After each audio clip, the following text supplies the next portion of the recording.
Border Processing, Trade, Single Window and Duties Bill, second reading. This bill is set down for committee stage next sitting day. We call now on Government Order of the Day number 3. Building Earthquake-Prone Buildings Amendment Bill, interrupted debate on first reading. Members, when the House was last debating the first reading of this bill, Nicky Wagner had the call. She has about 6 minutes remaining. Thank you very much, Mr. Speaker. Nicky Wagner. Thank you very much, Mr. Speaker. Yes, I was talking to this bill when we broke last time, and I was just commenting on the fact that this is an extremely important bill, that the populace of New Zealand has consciousness raised since the earthquakes of Christchurch, and now there is a lot of concern nationwide as to the quality of our building stock and the safety of the people who live and work in that building stock. So just getting back to the bill, this bill requires that territorial authorities undertake a seismic assessment of the existing non-residential buildings and multi-storied and multi-unit residential buildings in their district, and they must do this within 5 years from the commencement of this bill. And then the building owners must do earthquake strengthening within 20 years. Now, when we were last debating this bill, the member Shane Jones was highlighting the issue of costs. The issue of costs to upgrade this large number of buildings across the country. We think somewhere between 15 and 25,000.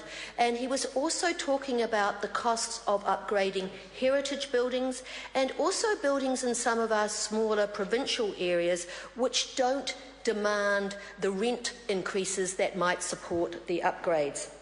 And I think this is a real problem. We just need to look at some of our South Island cities, such as Oamaru, which have large numbers of stone buildings, which are magnificent, but which certainly are earthquake prone, and to understand the sort of costs that this may impose on both the owners of the buildings and whoever else may want to contribute to that. The bill makes comment about what must be done in the upgrading, and it means that the upgrading for strengthening the building is the prime target. And there has been some debate about whether, as normal, when you get an upgrade of a building, you have to bring new building standards in terms of access and in terms of environmental issues, as in double glazing and things like that. And that is an important issue, and I think the debate will wander around in this area simply because do we want to save some of these heritage buildings? Can we put them back to what they were before, but strengthened? Or do we have to spend extra to upgrade them in terms of amenity? And I think that's going to be the nub of this bill.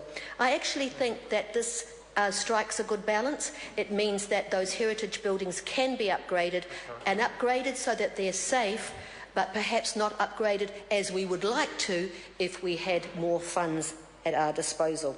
So I think it's really important that this bill comes to the House. Certainly the consciousness of New Zealanders has been raised as to the quality of the buildings across the country.